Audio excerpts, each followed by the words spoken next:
Local boy Nani పేరు మరోసారి గట్టిగా వినపడుతోంది. ఐపీఎస్ సజ్జనార్ ఎక్స్ పోస్ట్లో పెట్టినట్టు ఇన్ఫ్లుయెన్సర్స్ మీ స్వార్థం కోసం అమాయకులను బలి చేస్తారా అంటూ ఏదైతే లోకల్ బాయ్ నాని తన భార్యతో జరిగినటువంటి బెట్టింగ్ యాప్ని ప్రమోట్ చేస్తూ చేసినటువంటి కాన్వర్జేషన్ వీడియోని కూడా ట్యాగ్ చేస్తూ ఏపీ డీజీపీకి అలాగే విశాఖ నగర పోలీస్ కమిషనర్ గారికి సజ్జనార్ గారు చేసినటువంటి ఆ పోస్టింగ్ ఏదైతే ఉందో అది వైరల్ అవ్వటం, ఆ తర్వాత విశాఖ పోలీసులు నానిని అదుపులోనికి తీసుకోవటం. ప్రజెంట్ నాని అయితే రిమాండ్లో ఉన్నాడు.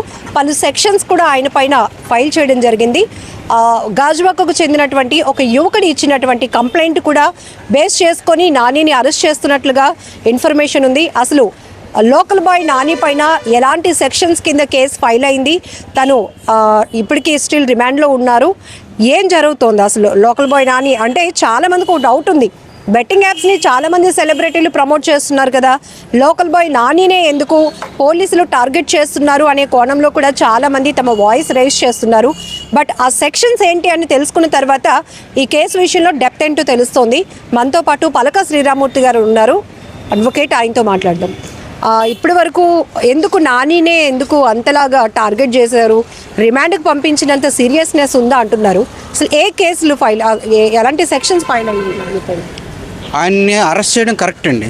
ఎందుకంటే ఇటువంటి లోకల్ నాని మూలం వ్యక్తుల వల్ల సమాజం పాడైపోతుందండి. యువత అంతా కూడా తప్పుద్రోవ పడుతున్నారండి. ఎందుకంటే ఈయన అంత నేరాలు చేశాడండి. ఈయన పైన పెట్టిన సెక్షన్స్ ఏంటంటే ఉన్నాయంటే 111(4) ఉంది, అలాగే 112(2) ఉంది, అట్లాగే 318 సెక్షన్ పెట్టారు, అలాగే 319 పెట్టారు సెక్షను, అలాగే 46 సెక్షన్ పెట్టారు బిఎన్ఎస్లోని, అలాగే 61 పెట్టారు. ఇందుకు ఇవి సెక్షన్స్ ఏం చెప్తున్నాయంటే 111 సెక్షన్ ఏం చెప్తుందంటే అంటే దాంట్లో 4 కాజులు ఉంటాయి, 1, 2, 3, 4 ఉంటాయి. అట్లాగే ఆయన 4 పెట్టారు. 4 పెట్టారంటే ఈ 111 ఏంటి చెప్తుందంటే అక్రమ రవాణా, అమ్మాయిల్ని తీసుకెళ్ళి వ్యభిచార గృహాల్లో అమ్మడం, వెహికల్స్ దొంగతనం చేయడం, అమ్మాయిల్ని తీసుకొచ్చి వేరే వేరే రూట్స్లో వాళ్ళని విక్రయించడం, వేరే విధంగా యూజ్ చేయడం, వాళ్ళ జీవితాలతో ఆటలు ఆడుకోవడం అనమాట. అది చాలా డేంజరస్ సెక్షన్. ఎందుకంటే వీళ్ళు చేస్తున్న పని అదే. వీళ్ళు చేస్తున్న పని ఏంటంటే అమ్మాయిలు మభ్య పెట్టడం, వాళ్ళకి ఏదో చూపించడం, ఆశ చూపించడం, వాళ్ళు తీసుకెళ్ళి వివిధ వ్యభిచార గృహాలు అమ్మడం, లేకపోతే ఇతర దేశాలకి, దుబాయ్ అటువంటి దేశాలకి ఎక్స్పోర్ట్ చేయడం, ఇటువంటివి చేస్తున్నారు. అది ఎప్పటి నుంచో ఇన్వెస్టిగేషన్లో ఉంది, కానీ ఇప్పుడు ఫైనలైజ్ అయింది. ఫైనలైజ్ అయ్యారు కాబట్టి ఇమీడియట్గా ఈ సెక్షన్స్ పెట్టడం జరిగిందనమాట. 111, 112, అలాగే 318, 319, 46, రెడ్ విత్ 61 ఈ సెక్షన్తో పాటుగా వీళ్ళు కొన్ని ఏం చేస్తున్నారంటే ఐటీ ఇన్ఫర్మేషన్ టెక్నాలజీ 2000లో వచ్చిన యాక్ట్ ఏదైతే ఉందో దానిలోని కూడా వీళ్ళపైన సెక్షన్ 66C, సెక్షన్ 66D పెట్టారు. వీటిలో అర్థం ఏంటంటే సెక్షన్ 66C ఏంటంటే ఇతరుల సంతకాలు వీళ్ళు పెట్టేయడం, ఫోర్జరీ చాలా నేరం. అలాగే సెక్షన్ 66D ఏంటి చెప్తుందంటే ఒక ప్రొఫైల్ మీద ఇంకొకరు వ్యక్తుల ఫోటోలు పెట్టడం, నా ప్రొఫైల్ మీద ఏ హీరోయిన్ ఫోటోలు పెట్టడం, ఆ ప్రొఫైల్ పెట్టడం, ఆ విధంగా మార్పు చేయడం అని ఫేక్ పెట్టి ఐడి పెట్టి ఎవరు హీరోయిన్ అనగానే అవతల అట్రాక్ట్ అయిపోయి సబ్స్క్రైబ్ చేస్తున్నారు వీళ్ళకి. ఆ విధంగా డబ్బులు సంపాదిస్తున్నారు అనమాట. అక్కడ అమ్మాయి కనిపించింది అనగానే వాళ్ళు ఏం చేస్తున్నారంటే నువ్వు ఈ నెంబర్కి మీరు కొంత అమౌంట్ పంపించండి అనగానే ఆ అడ్రస్ పంపించేస్తున్నాను. తెరమో చూసి ఆ అడ్రస్ వాళ్ళది కదా, నాది అది, కానీ బొమ్మ మాత్రం అక్కడ ఆ హీరోయిన్ ఎవరిదో పెడతారనమాట. ఆ విధంగా మార్పిడి చేస్తూ వీళ్ళు మోసం చేస్తూ ఇతరుల దగ్గర నుంచి డబ్బులు సంపాదిస్తున్నారు.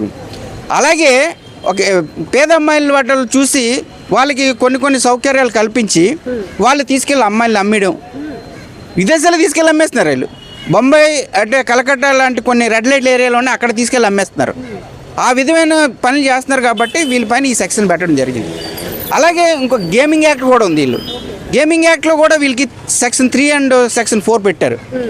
అవేంటంటే గేమింగ్ యాక్ట్లోనే వీళ్ళు ఒక వ్యభిచార గృహాలను రన్ చేయడం, అంటే గేమ్స్, ప్యాక్ ఆట, లేకపోతే వివిధ అంటే ప్రభుత్వం నిషేధించిన ఆటలు ఏవైతే ఉన్నాయో అవన్నీ కూడా ఒక గృహంలో తీసుకొని ఒక మేనేజ్మెంట్ పెట్టుకొని ఒక సంస్థలో పెట్టి అందులో అక్కడ పెట్టి వీటిని ఆహ్వానించడం, అందులోకి వాళ్ళ దగ్గర డబ్బులు కలెక్ట్ చేయడం, అవి మళ్ళీ వాళ్ళు అక్కడ లోపల జరుగుతున్న కార్యక్రమాలు ఫోటోలు తీయడం, వీడియోలు తీయడం, అది తీసుకెళ్ళి బ్లాక్మెయిల్ చేసి వాళ్ళ దగ్గర డబ్బులు సంపాదించడం.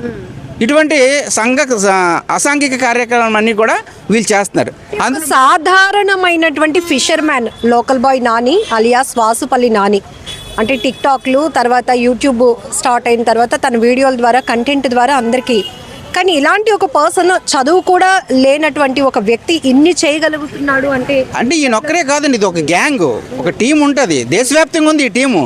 అందరూ లోకల్ బాయ్ ఎక్కడో ఒక్కరే అనుకుంటున్నారు, ఎట్లా కాదండి. వీళ్ళ టీం అంతా సౌత్ ఇండియా అంతా ఉంది. సౌత్ ఇండియా కాదు, నార్త్ ఇండియాలో కూడా ఉంది, బాంబేలో ఉంది, వెస్ట్రన్ ఇండియాలో ఉంది, అట్లాగే చెన్నైలో ఉంది, కేరళలో ఉంది. వీళ్ళంతా ఒక టీమ్గా ఏర్పడి ఒక సొసైటీగా ఏర్పడి అక్కడి నుంచి అక్కడ ఎక్స్చేంజ్ చేసుకుంటూ మార్పులు చేసుకుంటూ ఆ చట్టాన్ని వ్యతిరేకిస్తున్నారన్నమాట. దానివల్ల వీళ్ళపైన బిఎన్ఎస్లోని సెక్షన్స్ 111, 112, 318, 319 ప్లస్ 46 రెడ్ విత్ 61 కూడా పెట్టారు. అలాగే గేమింగ్ యాక్ట్లో సెక్షన్ 3, 4 కూడా పెట్టారు. ఆ ఇన్ఫర్మేషన్ టెక్నాలజీ యాక్ట్ ఏదైతే ఉందో 2000 పెట్టింది, అది అమెండ్ అయింది. 2018లో అమెండ్ అయింది, 2008లో అమెండ్ చేశారు. అమెండ్లో ఏంటంటే కఠినతరం చేశారు. అది ఇది వరకు ఏంటంటే 66A ఉండింది. అది దానివల్ల చాలా తీవ్రంగా ఉండేది. అది పబ్లిక్కి ఇన్కన్వీనియన్స్ అవుతుందని చెప్పేసి ఒక అమ్మాయి కేసు ఫైల్ చేసింది 66Aలో. అది సుప్రీంకోర్టు కొట్టివేసింది 2016లో. శ్వేతా రాయ్ అనే అమ్మాయి చేస్తే గవర్నమెంట్ తీసింది. గవర్నమెంట్ వర్సెస్ శ్వేతా రాయ్ చేస్తుంది. 66A తీస్తారు. 66A తీసిన తర్వాత 66C, 66D ఈ యాక్ట్ పెట్టి ఇదేంటంటే ఎవరైతే ఎలక్ట్రానిక్ వైజ్గా మోసాలు చేస్తున్నారో, ప్రజలను మోసం చేస్తున్నారో అటువంటి వాళ్ళందరినీ కూడా కఠినంగా శిక్షించమని చెప్పేసి ఇది ఇచ్చింది. అయితే కొంచెం వెసులుబాటు ఇచ్చింది. వెసులుబాటు ఎందుకు ఇచ్చిందంటే కొందరు మంచి పనులకు ఉపయోగిస్తారు దీన్ని, కొందరు మంచి పనులకు ఉపయోగిస్తారు. ఆ విధంగా యూజ్ చేసుకోమని ఆ సెక్షన్స్ పెట్టారు తప్ప దీన్ని వైలేట్ చేసి వీళ్ళు ఏం చేస్తున్నారంటే ఫేక్ ఐడీలు పెట్టి ఇతర దేశాల నుంచి డబ్బులు కలెక్ట్ చేస్తున్నారు. ఒక పాపులర్ హీరోయిన్ ఫోటో తీసుకొచ్చి నా వెబ్సైట్లో పెడుతున్నారు. అందరూ ఏమనుకున్నారు, హీరోయిన్ అనగానే అందరికీ ఆ లైక్ కొట్టడం, వాళ్ళకి ఫ్రెండ్షిప్ చేసుకోవడం, అది అయినా వాళ్ళకి అయితే నాకు ఒక 5,000 కావాలి, 10,000 కావాలని చెప్పేసి వాళ్ళని ఫోన్పే చేయించుకోవడం, ఆ విధంగా మోసం చేస్తూ వేలాది రూపాయలు సంపాదిస్తున్నారు. ఈ సెక్షన్స్ లో బెయిల్ వచ్చే అవకాశం ఉంటుంది. బెయిలబుల్ సెక్షన్స్ అండి, ఇవన్నీ కూడా బెయిలబుల్ సెక్షన్సే. అయితే దీంట్లోని ఐటీ యాక్ట్లోని ఒకటి బెయిలబుల్ కాదండి. అంటే 3 స్టేజెస్ ఉంటాయి దీంట్లో. సెక్షన్ సిలోనే 4 ఉంటుంది. అదేంటంటే అది తీవ్రమైన నేరం అనమాట. ఏంటంటే వీళ్ళు అమ్మాయిలు తీసుకెళ్ళి వాళ్ళు ఫోటోలు తీసి తర్వాత ఫిలిమ్స్ తీసి వీళ్ళు ఒక వ్యాపారం చేసుకుంటారు, బిజినెస్ చేస్తున్నారు. అది తీవ్రమైన నేరం. అదైతే మాత్రం 10 years శిక్ష పడుతుంది, 10 లక్షల రూపాయలు కూడా కట్టాలి, 2 కూడా వేస్తుంది కోర్టు. ఈ సెక్షన్ C1 అయితే మాత్రం మీకు ఓన్లీ ఒక 5,000 కాదు 1 lakh రూపీ ఫైన్, 3 ఏళ్ళు లేకపోతే 1 year జైలు.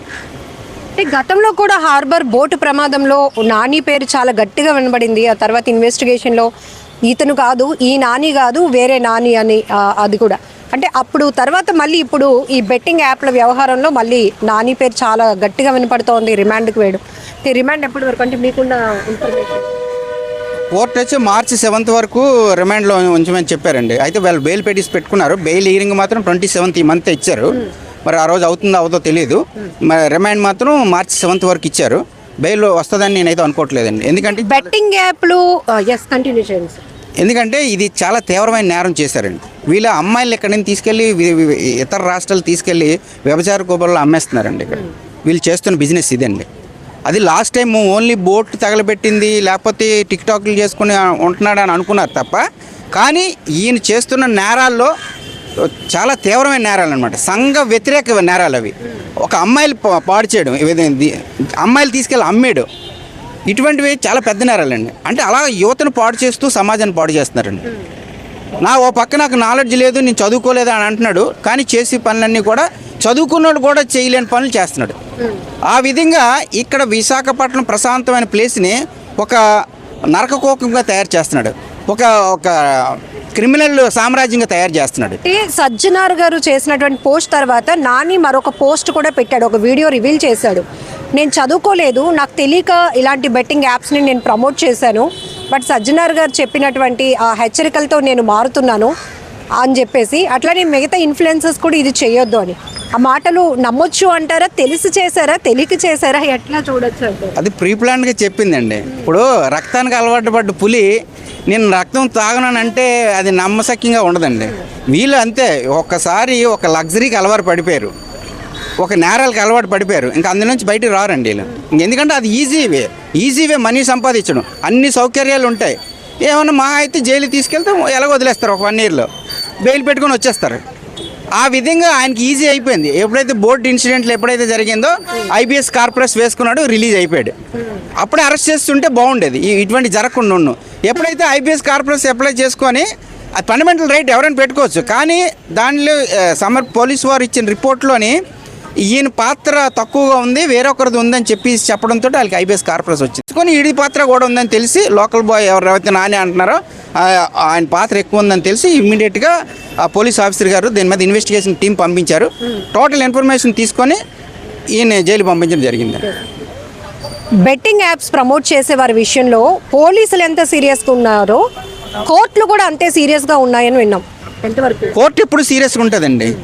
కోర్టు ఎందుకంటే కోర్టు ఎప్పుడు కూడా ఏం ఆలోచిస్తుందంటే సమాజం బాగుండాలి, లా అండ్ ఆర్డర్ బాగుండాలి. దానికి సంబంధించి సమాజం బాగుండాలంటే లా అండ్ ఆర్డర్ బాగుంటేనే సమాజం ముందుకెళ్తుందండి. క్రైమ్ రేటు పెరగకుండా ఉంటేనే సమాజం ముందుకెళ్తుందండి. క్రైమ్ రేటు పెరుగుకుంటూ వెళ్ళిపోయింది అనుకోండి, ఎక్కడ సమాజం కూడా బాగుపడదు. అందుకని కోర్టు ఎప్పుడు స్ట్రిక్ట్గానే ఉంటుంది. కాకపోతే కొన్ని వెసులుబాట్లు ఇస్తుంది కోర్టు. ఎందుకంటే ఇప్పుడు నేరం చేసిన వాళ్ళందరినీ ప్రస్తుతం ఇమీడియట్గా అరెస్ట్ చేసినా కానీ తర్వాత ఇన్వెస్టిగేషన్లో నిజంగా పాత్ర ఉందా లేదా అనేది ఆలోచించి ఆ కోణంలో ఇన్వెస్టిగేషన్ అవుతుంది. బోత్ సైడ్ లాయర్స్ ఉంటారు, దాన్ని డిస్కస్ చేస్తారు, క్రాస్ ఎగ్జామ్స్ అంటారు. తర్వాత వాళ్ళు వాదోపవాదాలు అయిన తర్వాత ఈడు కరెక్టా కాదా, ఈడు దొంగ మంచోడా అన్ని నిర్ణయించి తీసుకున్న తర్వాత శిక్ష వేసేస్తుందండి కోర్టు. ఆ వెసులుబాటు రాజ్యాంగం కల్పించింది. సో ఇది లోకల్ బాయ్ నానికి సంబంధించి ప్రస్తుతం ఆయన రిమాండ్లో ఉన్నాడు. ఎలాంటి సెక్షన్స్ ఫైల్ అయ్యాయి, ఆ సెక్షన్స్ ఏం చెప్తున్నాయి, ఎలాంటి సందర్భాల్లో అలాంటి సెక్షన్స్ని పెట్టడం జరుగుతోంది అంటే ఇక్కడ పర్టికులర్గా నాని కోసమనే కాదు, చాలామంది ఇన్ఫ్లుయెన్సర్స్ ఇలాంటి బెట్టింగ్ యాప్లను ప్రమోట్ చేస్తున్నారు. కేవలం మనకి తెలిసి తెలియక మేమేదో బెట్టింగ్ యాప్లను ప్రమోట్ చేస్తున్నాం, మీకు ఈ యాప్లు ప్రమోట్ చేసినప్పుడే చెప్తున్నాం మీరు చాలా జాగ్రత్తగా ఆడాలి, మోసపోకుండా ఆడాలి అని సజెషన్స్ కూడా వీళ్ళే ఇచ్చేస్తున్నారు. కానీ ఆ వెనకాతలో ఉన్నటువంటి చీకటి కోణం ఏదైతే ఇప్పుడు లాయర్ గారు చెప్పినట్టు చీకటి కోణం అంటే దీన్ని ఒక ఫేస్ లాగా చూపిస్తూ ఆ వెనకాతల ఇంకా చెయ్యకూడనటువంటి అసాంఘిక కార్యకలాపాలు అన్నీ కూడా చేస్తున్నారు వీళ్ళు. మార్ఫింగ్ చేస్తూ ఉండటం, లేకపోతే ఫేక్ ఐడెంటిఫికేషన్తో జనాల్ని అప్రోచ్ అవ్వటం, అట్రాక్ట్ చేయటం, అమాయకంగా వాళ్ళని డబ్బులు పెట్టి అక్కడ మోసపోయేలాగా వాళ్ళు ఇన్ఫ్లుయెన్స్ చేస్తూ ఉండటం. జనరల్గా మనకు తెలుసు ఇన్ఫ్లుయెన్సర్స్ అంటే వాళ్ళు ఎట్లా అవుతారు, ఒక సెలబ్రిటీలాగా ఆ హోదా ఎలా వస్తుంది, జనాలు ఆదరించినప్పుడే వస్తుంది. ఆదరణకు ముందు వీళ్ళు ఒకలాగా ఉంటున్నారు, వచ్చిన తర్వాత మరొకలాగా మారుతున్నారు. ఇక్కడ కాయిన్కి బోత్ సైడ్స్ మనం ఎట్లయితే అనాలిసిస్ చేస్తామో మనిషి ఫస్ట్ డౌన్ టు ఎర్త్ ఎదిగే క్రమంలో ప్రతి ఒక్కరూ కూడా ప్రతి నిజాయితీని అనేది కంపల్సరీగా హానెస్ట్గా ఉండాల్సిన ఇంపార్టెంట్ చాలా ఉంది. బట్ కొంతమంది మాత్రం మధ్యలో ఒక స్థాయికి వచ్చినాక వాళ్ళలో చూస్తున్నటువంటి మార్పులు ఇలా ఎలాంటి శిక్షలకు తావిస్తుందో కూడా ఒక ఎగ్జాంపుల్ ఈ కేసు అని కూడా చెప్పొచ్చు. సో ప్రస్తుతానికి అయితే వాళ్ళకి బెయిల్కి అప్లై చేస్తున్నప్పటికీ కూడా ఇది కోర్టు పోలీసులు నానికి సంబంధించిన వ్యవహారం అయితే కాదు, పబ్లిక్కి కనెక్ట్ అయిన వ్యవహారం. ఎందుకంటే ఎప్పుడైతే వీడియోల ద్వారా మంచి మంచి మాటల ద్వారా ఒక సాధారణమైనటువంటి మత్స్యకారుడుగా జనానికి పరిచయమైనటువంటి లోకల్ బాయ్ నాని ఇప్పుడు ప్రజలకు కూడా ఆన్సర్ చెప్పాల్సిన అవసరం ఎంతైనా ఉంటుంది. ఎందుకంటే తన మాటలు నమ్మి మెచ్చుకొని తనకి ఇంత హ్యూజ్ రెస్పాన్స్ ఇచ్చారు జనాలు, చాలా దగ్గరగా రిసీవ్ చేసుకున్నారు. లోకల్ బాయ్ నాని అంటే ఒక ఆ స్థాయి ఇన్ఫ్లుయెన్సర్గా ఆయన ఎదగటానికి కారణం పబ్లికే, అంతకు మించి ఇంకేం చెప్పలేము. ఎందుకంటే చాలా చాలా రియలిస్టిక్గా తను ఎంత కష్టపడుతూ ఉంటాడు, సముద్రం మీద వాళ్ళ వేట ఎంత కష్టంగా ఉంటుంది, ఎట్లా వాళ్ళు వేటకి వెళ్తారు, ఎన్ని రోజుల పాటు ఉంటారు, కొన్ని సందర్భాల్లో ప్రకృతి వైపరీత్యాలను వాళ్ళు ఎలా ఫేస్ చేస్తారు, దినదిన గండంగా ఉంటుంది అని అంత ప్యూరిటీ వర్డ్స్తో జనాలకి కనెక్ట్ అయినటువంటి పర్సన్ చదువుకోలేదంటూనే బెట్టింగ్ యాప్స్ ప్రమోట్ చేయటం ఏంటి, చదువుకోలేదంటూనే బోల్డ్ ఫేక్ ఐడీస్తో చాలా చాలా అకౌంట్స్ మెయింటైన్ చేయటం ఏంటి, ఇవన్నీ చాలా వ్యవహారాలు నడుస్తున్నాయి కాబట్టి ఇవన్నీ జనానికి తెలియదు. బట్ పోలీసుల ఇన్వెస్టిగేషన్లో మాత్రం చాలా లోతైన దర్యాప్తు ఉంటుంది కాబట్టి ఇన్ని సెక్షన్స్ అయితే ఫైల్ అయ్యాయి. సో ఈవెన్ మనకి లాయర్స్ కూడా చెప్తా ఉన్నారు బెట్టింగ్ యాప్ని కాదు, ఇలాంటి మోసపూరిత వ్యవహారాలు చేస్తూ అమాయక జనాన్ని మోసగించే ప్రతి ఒక్కరి విషయంలో కూడా కోర్టులు పోలీసులు కూడా చాలా సీరియస్గా ముందుకు వెళ్తాయి అంటున్నారు. సో ఖచ్చితంగా న్యాయస్థానం ముందు ప్రతి ఒక్కరు తప్పు చేసిన వాళ్ళు తల వంచాల్సిందే అనేందుకు ఇది ఒక బెస్ట్ ఎగ్జాంపుల్ అని కూడా చెప్పొచ్చు. కెమెరా పర్సన్ శేఖర్తో లక్ష్మి, ఐ డ్రీమ్ వైజాగ్.